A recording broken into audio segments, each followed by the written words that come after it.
Hi, my name's Enda Murray. I'm the director of the Irish Film Festival. I'm really delighted to be joined this evening by Julien Temple, the director of Crock of Gold, A Few Rounds with Shane McGowan.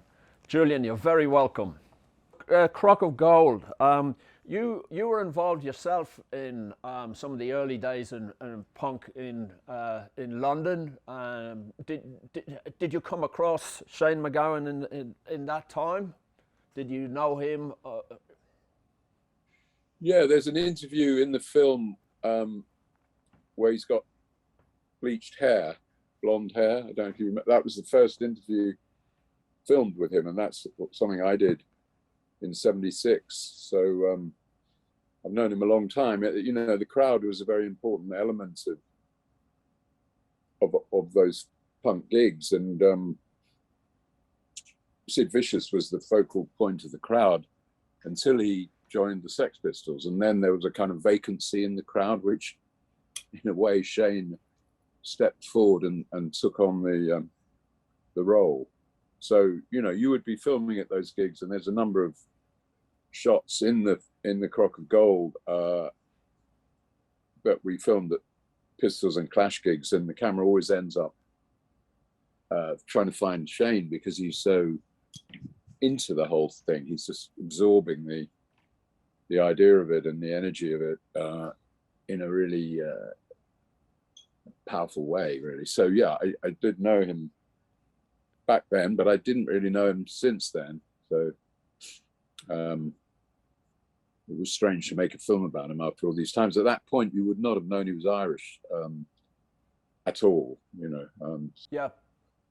The Pogues were quite a revelation for me, anyway.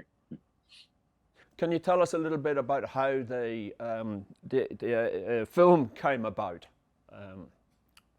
Well, Shane asked me through Jerry O'Boyle, who's a friend who looks after some of the things he does. Yeah, my cameraman said, you know, they're asking whether you'd be interested in doing a film. So I met Shane, and I was fascinated. I was shocked by the way he was, but I just wasn't sure whether I wanted to do it because he comes with a warning attached, doesn't he? And people were saying, "Are you sure you want to go through the pain involved?" And I wasn't sure really. So Johnny Depp came on board and kind of persuaded me because I thought with Johnny on board, the boat was less likely to capsize, shall we put it. So in the end, I was fascinated by Shane and the possibilities that telling his story opened up for a film. But I was wary of the difficult reputation that he has. And sure enough, the first thing he said when I'd agreed was, "I'm not doing any fucking interviews, so go away and make the film. It's your film. I don't want, So, that created a certain way that you had to approach the film. You had to be, in a way, I think the fact that he is so difficult pushes you into ways of solving problems that you wouldn't have thought of otherwise. So I quite appreciated it in the end, although going through it was tougher than I'd even thought. So, yeah. Yeah, you wrote in some of your notes, you say it's not the easiest thing to make a film about Shane McGowan. You likened it to a David Attenborough film where you set the camera trap and you wait for the snow leopard to trigger it. And when he does, it's worth it. So were there a couple of times when the trap was not triggered? Yeah, multiple no-shows, I could possibly put it as, yeah. But, the thing is, when he does turn up, it's a fascinating event either way. Either it's, spiky and nasty, or it's loving and generous. You don't know which Shane you're going to get. And all of them are fascinating. So, I hope it was worthwhile. I felt it was, worth hanging in there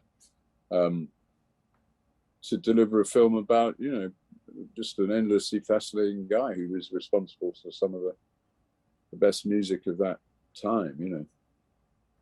Yes, absolutely.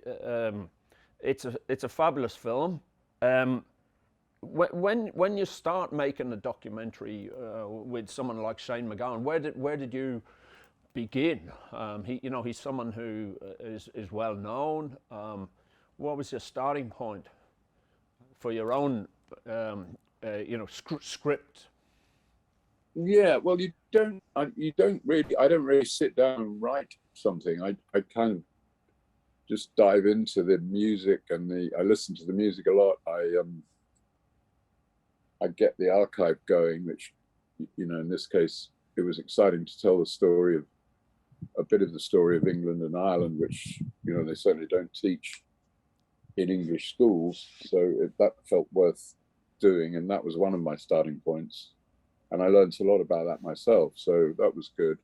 In terms of Shane, my response to him saying no interviews, which is probably a good thing, because wrinkly old rock stars in armchairs are not my favorite kind of visual image, even in wheelchairs, So it wasn't the end of the world, but if you do have an in-depth interview with someone, it gives you somewhere to start, hang things on, and then you can get rid of it to an extent, or certainly the visual side of it. But so I didn't have that. So I started trying to contact journalists who may have interviewed Shane back in the 80s,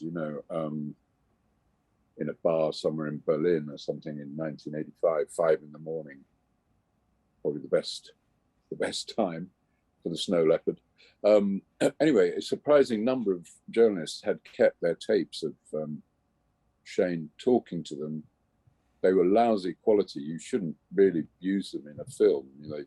They go mad when they hear it, the sound mixers and stuff. But I did at least have those, and they had the kind of positive energy of Shane in the kind of white heat of creating himself, rather than a retrospective look back from a wheelchair. They were words and ideas that he was coming up with as he was in the midst of the Pogues, So in a way, it had a much more visceral and spontaneous impact than interviewing him now would anyway.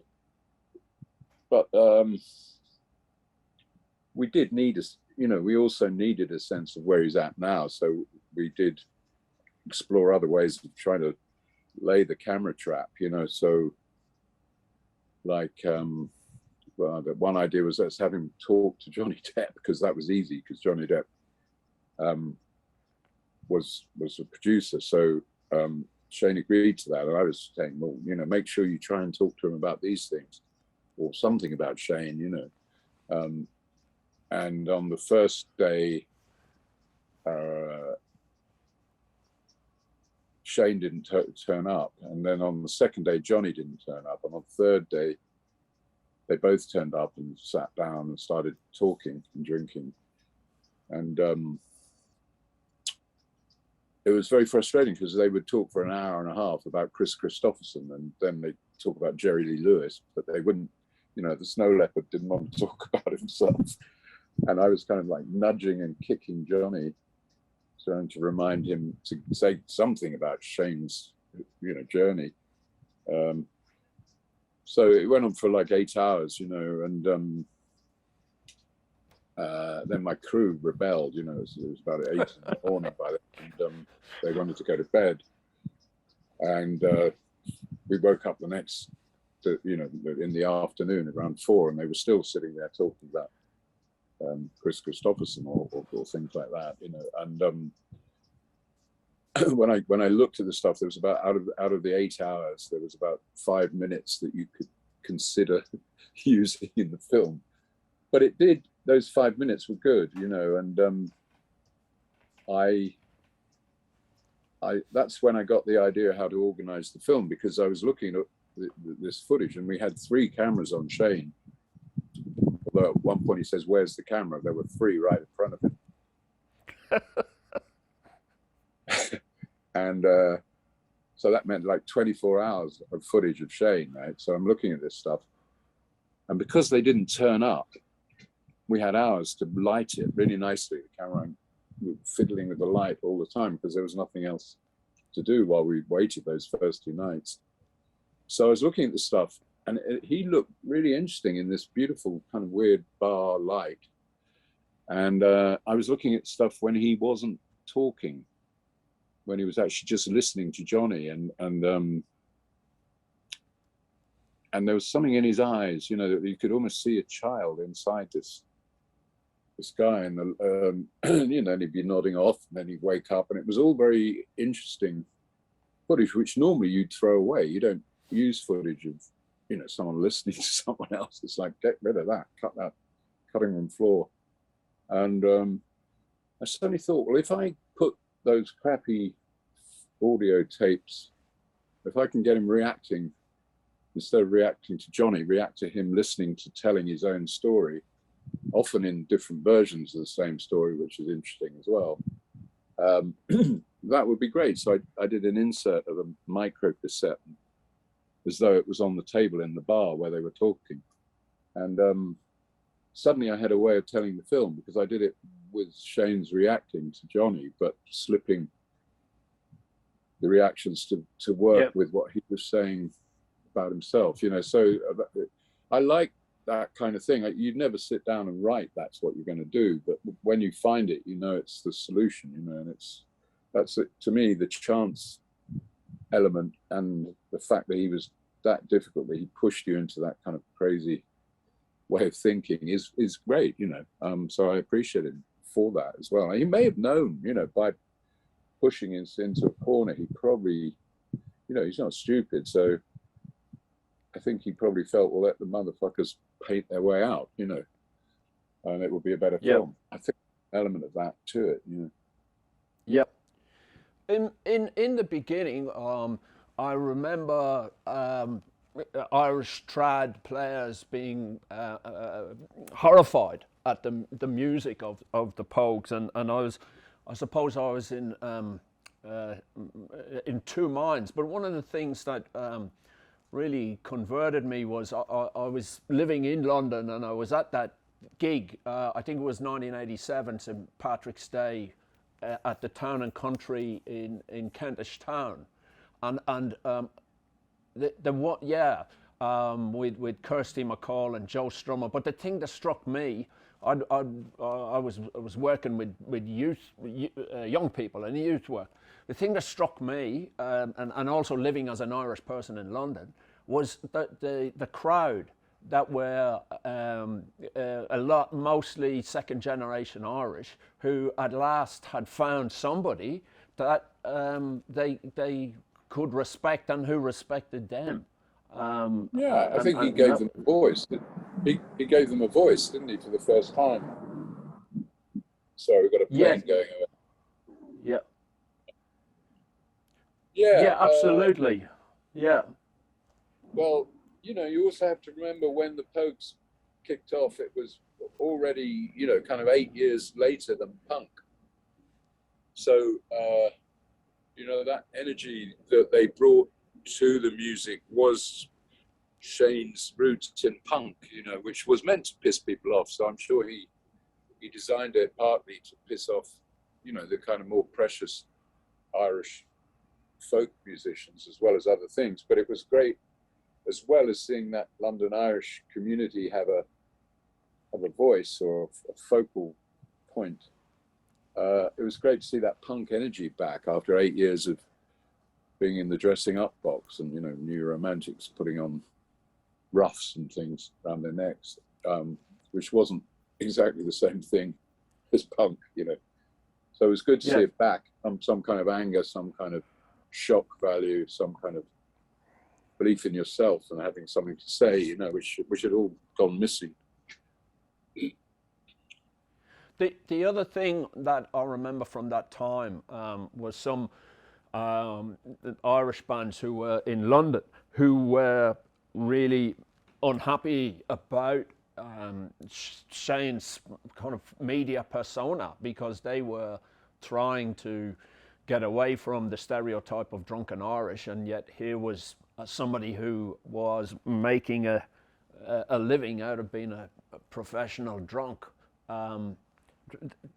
Did was that something that you picked up on, or that you noticed? Definitely. I mean, I tried to show that as well. I have a moment with Sir Bob in there, don't I? And you know, Brendan Behan. There's a lineage of it, isn't there? I mean, Brendan Behan was very similar, I guess. But you know, I mean, I'm sure Shane's game was as he says, you want Paddy, I'll give you fucking Paddy. He was blowing it up to proportions that they couldn't really handle, you know. Yeah, yeah. So it was an attack weapon. It wasn't a. I think it was an attack weapon. Yeah, as I was saying, not a victim type thing with Shane. Yep.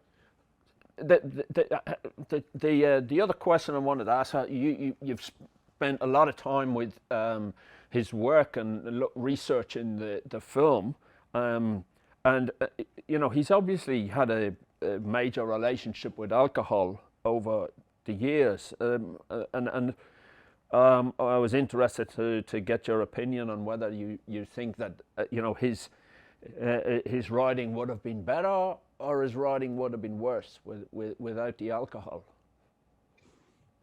Well, I think it's a very hypothetical question, isn't it?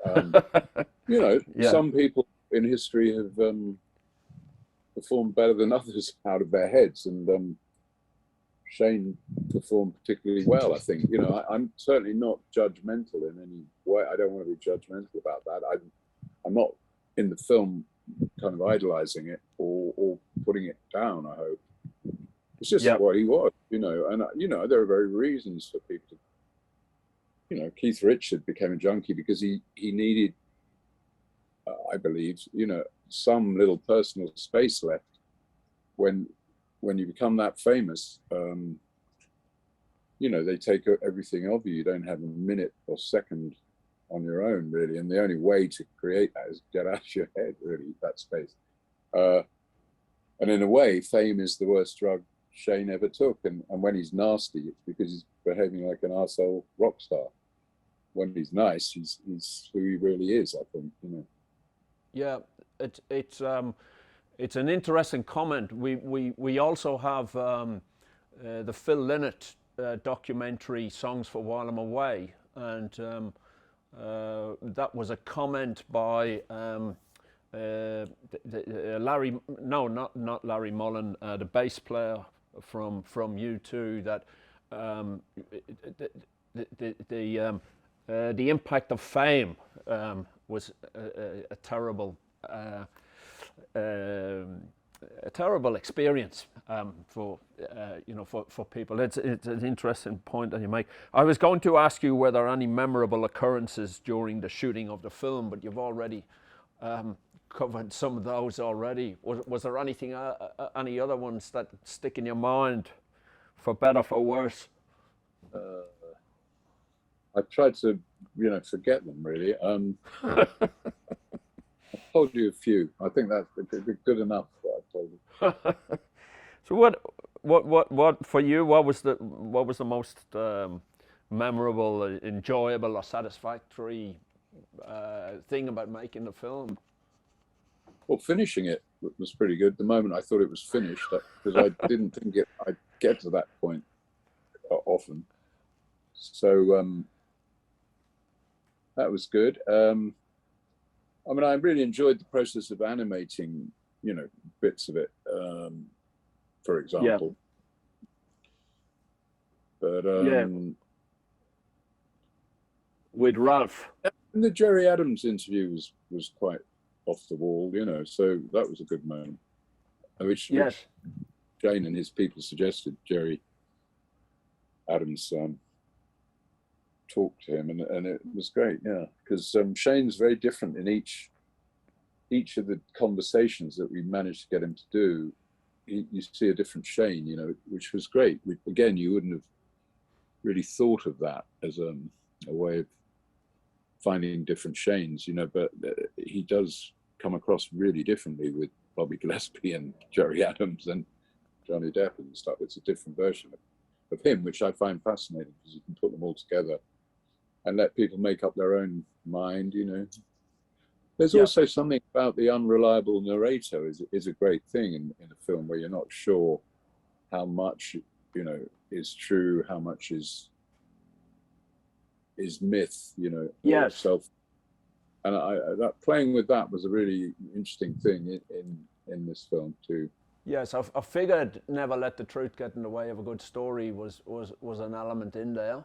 Um, we've run out of time, but it was great to talk to you, and thanks a million for taking the time. And yeah, I really enjoyed the film, and I know that the audience are going to enjoy it even more.